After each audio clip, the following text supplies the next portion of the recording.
ಕೆಲವೊಂದು ಸಲ ನೋಡಿದಾಗ ನಾವು ಹಿರಿಯರನ್ನು ಅಷ್ಟು ಸರಿಯಾಗಿ ನೋಡ್ಕೊಂಡಿಲ್ಲ ಅಂತ ಅನ್ನಿಸಿದಾಗ ಮನಸ್ಸಿಗೆ ಸ್ವಲ್ಪ ನೋವಾಗುತ್ತೆ. ಹಿರಿಯರಿಗೆ ಹೇಳಬೇಕು ಅನಿಸುತ್ತೆ. ನಾವು ಏನು ಕೊಡ್ಬೋದು ಹಿರಿಯರಿಗೆ ಆ ವಯಸ್ಸಲ್ಲಿ? ನನಗೊಂದು ಘಟನೆ ನೆನಪಾಗುತ್ತೆ.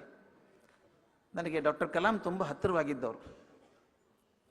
ಒಂದ್ಸಲ ನಾವು ಹೋಗ್ತಿರ್ಬೇಕಾದ್ರೆ, ಫ್ಲೈಟಲ್ಲಿ ಹೋಗ್ತಿರ್ಬೇಕಾದ್ರೆ, ಇಲ್ಲಿ ಬಂದು ಕೂತ್ಕೊಳ್ಳಿ ಪಕ್ಕದಲ್ಲಿ ಏನು ಕೂಡಿಸ್ಕೊಂಡ್ರು. ಕಿಟಕಿ ಪಕ್ಕ ಅವ್ರು ಕೂತಿದ್ದಾರೆ, ಅವ್ರ ಪಕ್ಕ ನಾನು, ಅವ್ರ ಮುಂದೆ ಅವ್ರ ಪ್ರಸಾದ್ ಅಂತ ಅವ್ರ ಸೆಕ್ರೆಟರಿ. ಸಡನ್ನಾಗಿ ಕಲಾಂ ಕೇಳಿದ್ರು ನನಗೆ, you know about my teacher? I have told you about my teacher.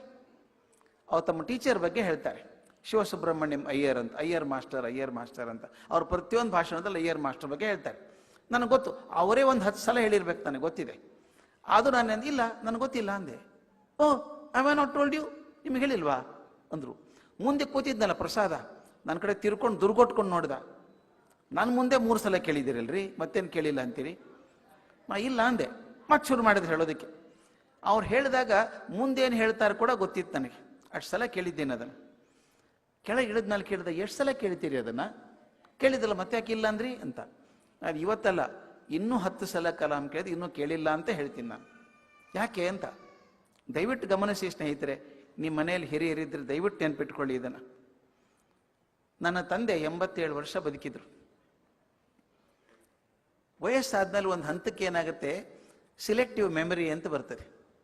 ಬಹಳಷ್ಟು ಮರೆತು ಹೋಗ್ಬಿಡ್ತದೆ, ಕೆಲವು ಮಾತ್ರ ಮರೆಯೋದೇ ಇಲ್ಲ. ಅವನೇ ತಿರ್ಗಾ ಮುರುಗ ಹೇಳ್ತಿರ್ತಾರೆ, ಮಕ್ಕಳಿಗೆ ಮೊಮ್ಮಕ್ಕಳಿಗೆ ಹೇಳ್ತಿರ್ತಾರೆ. ನಮ್ಮ ತಂದೆ ಸಣ್ಣವರಿದ್ದಾಗ ಒಂದು ಮೋಟರ್ ಸೈಕಲ್ ತೊಗೊಂಡಿದ್ರಂತೆ, ಓಡ್ಸೋಕೆ ಬರಲ್ಲ. ಅದನ್ನು ಹೇಗೆ ಮನೆಗೆ ತಂದ್ವಿ ಅನ್ನೋದು ಒಂದು ರೊಮ್ಯಾಂಟಿಕ್ ಸ್ಟೋರಿ ಅದು. ಅದನ್ನು ಎಷ್ಟು ಸಲ ಹೇಳಿದ್ರೋ ಏನೋ, ನನ್ನ ಮಕ್ಕಳಿಗೆ ಇಬ್ಬರಿಗೂ ಸಾಕಾಗಿ ಹೋಗಿರ್ಬೇಕು. ನಮ್ಮಪ್ಪ ಮೋಟರ್ ಸೈಕಲ್ ಅಂತ ತಕ್ಷಣ, ಅಜ್ಜ ನಾ ಬರ್ತೀವಿ ಅಣ್ಣ ಅಂತ ಹೋಗ್ತಿದ್ರು.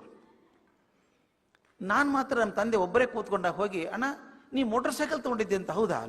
ನಿನಗೆ ಹೇಳಿಲ್ಲೇನೋ? ಹೇಳ್ತೀನಿ ಕೊಡು ಅನ್ನೋರು. ಮತ್ತೆಲ್ಲ ಹೇಳ್ತಿದ್ರು. ಒಂದ್ಸಲ ನನ್ನ ಮಗ ಕೇಳ್ದಪ್ಪ, ನಾವೇ 1000 ಸಲ ಕೇಳಿರ್ಬೇಕು, ನೀ ಇನ್ನೂ ಜಾಸ್ತಿ ಕೇಳಿರ್ಬೇಕು, ಯಾಕೆ ತಿರ್ಗಾ ಮುರುಗ ಕೇಳ್ತೀಯಾ ಅಂತ. ಕಲಾಂ ಅವರಿಗೆ ನಮ್ಮ ತಂದೆ ಹೇಳಿದ್ದು ಒಂದೇ ಮಾತು ನಾನು, ದಯವಿಟ್ಟು ಹಿರಿಯರು ಹಳೆ ಘಟನೆ ನೆನೆಸ್ಕೊಂಡು ಹೇಳ್ತಿರ್ತಾರಲ್ಲ, ಅವ್ರ ಕಣ್ಣು ಗಮನಿಸಿ. ಆವಾಗ ಏನು ಉತ್ಸಾಹ ಇದೆ ಕಣ್ಣಲ್ಲಿ ಹೇಳಬೇಕಾದ್ರೆ. ನೀವು ಅವ್ರಿಗೆ ಏನು ಕೊಟ್ಟಿರಿ, ಈ ವಯಸ್ಸಲ್ಲಿ ಏನು ಕೊಡೋಕ್ಕಾಗತ್ತೆ? ಆ ನೆನೆಸ್ಕೊಳ್ಳೋಕ್ಕೊಂದು ಅವಕಾಶ ಕೊಡಬೇಡವಾ? ಆ ಜೀವನದ ಸುಮಧುರ ನೆನಪುಗಳಿದ್ದಾವಲ್ಲ, ಕಣ್ಣಲ್ಲಿ ತುಂಬಿ ಬರ್ತದೆ, ಕಣ್ಣು ಒದ್ದೆ ಆಗಿರುತ್ತೆ. ನಿಮ್ಮನ್ನ ದೈಹಿಕವಾಗಿ ಅವ್ರನ್ನ ಆ ವಯಸ್ಸಿಗೆ ಕರ್ಕೊಂಡು ಹೋಗೋಕ್ಕಾಗಿದ್ರು, ಭಾವನಾತ್ಮಕವಾಗಿ ಆ ವಯಸ್ಸಿಗೆ ಕರ್ಕೊಂಡು ಹೋಗಿದ್ದೀರಿ. ಇದಕ್ಕಿಂತ ದೊಡ್ಡ ಕಾಣಿಕೆ ಇನ್ನೇನು ಕೊಡೋಕ್ಕಾಗತ್ತೆ? ಒಂಚೂರು ತಾಳ್ಮೆ ಬೇಡವಾ ನಮಗೆ? ಅದಕ್ಕೆ ಮಕ್ಕಳಿಗೆ, ಅಪ್ಪ ನೀ ಹಳೆ ಕತೆ ಹೇಳ್ಬೇಡ ಅನ್ಬೇಡಿ ದಯವಿಟ್ಟು. ಹಳೆ ಕತೆ ಇನ್ನೊಂದು ಸಲ ಕೇಳಿ, ಇನ್ನೂ 4 ಸಲ ಕೇಳಿ. ಆ ದೊಡ್ಡ ಕಾಣಿಕೆ ನಿಮ್ಮ ತಂದೆ ತಾಯಿ ಕೊಡುವಂಥದ್ದು. That I care for them is more important. ಅವ್ರಿಗೋಸ್ಕರ ನಾನು 10 ನಿಮಿಷ ಕೂತ್ಕೊಂಡು ಕೇಳ್ತೀನಿ ಅನ್ನೋದು ಇದೆಯಲ್ಲ, ಆ ಪ್ರೀತಿ ಸಾಕು. ನಾನು ಯಾವಾಗಲೂ ಇದನ್ನು ಸಂಬಂಧ ಮತ್ತು ಸಂಪರ್ಕ ಅಂತ ಕರಿತೇನೆ. ನಾವು ಬಹಳ ಜನ ಹುಡುಗರು, ನಾವೆಲ್ಲ ಸಣ್ಣ ವಯಸ್ಸಿನಾಗಿದ್ದಾಗ ಅಪ್ಪ ಅಮ್ಮನ ಟೇಕನ್ ದೆಮ್ ಫಾರ್ ಗ್ರಾಂಟೆಡ್. ಅಯ್ಯೋ ಬಿಡು, ನಮ್ಮಮ್ಮ ನೋಡ್ಬೇಕು, ಕೆಲಸಕ್ಕೆ ಬಂದಮೇಲೆ ಆ ಹೆಂಡ್ತಿನ ಕೇಳೋದು, ಅಮ್ಮನ ಊಟ ಆಯ್ತಾ ಅಲ್ಕೊಂಡ್ಲ, ಏನು ಸೆಕ್ರೆಟ್ರಿನ ಅಮ್ಮ? ಒಂದು ದಿವಸ ನಿಮ್ಮ ಅಧಿಕಾರ ಬಿಡಿ, ನಿಮ್ಮ ಅಂತಸ್ತು, ನಿಮ್ಮ ಅಧಿಕಾರ, ಸ್ಥಾನ ಎಲ್ಲ ಬಿಡಿ, ಅಮ್ಮನ ಪಕ್ಕ ಹೋಗಿ ಕೂತ್ಕೊಳ್ಳಿ, ಕೈ ಹಿಡ್ಕೊಳ್ಳಿ. ಅಮ್ಮ ಸಣ್ಣಂದಿರುತ್ತೆ ಎಷ್ಟು ಚೆನ್ನಾಗಿತ್ತಲ್ವಾ, ನೀ ಕೈ ತೂತು ಹಾಕ್ತಿದ್ದೆ ನೆನಪಿದ್ಯಾ ಅಂತ ಹಳೆ ನೆನಪುಗಳನ್ನು ತಗೊಂಬನ್ನಿ, ತಾಜಾ ಮಾಡಿ. ಕೈ ಹಿಡಿದು ಮಾತಾಡಿದಾಗ ಆ ದಣದ ಕಣ್ಣುಗಳಲ್ಲಿ ನೀರು ಒಸರೋದು ಕಾಣಿಸುತ್ತೆ. ಅದು ಸಂಬಂಧ ಕಟ್ಟುವಂಥ ಕೆಲಸ.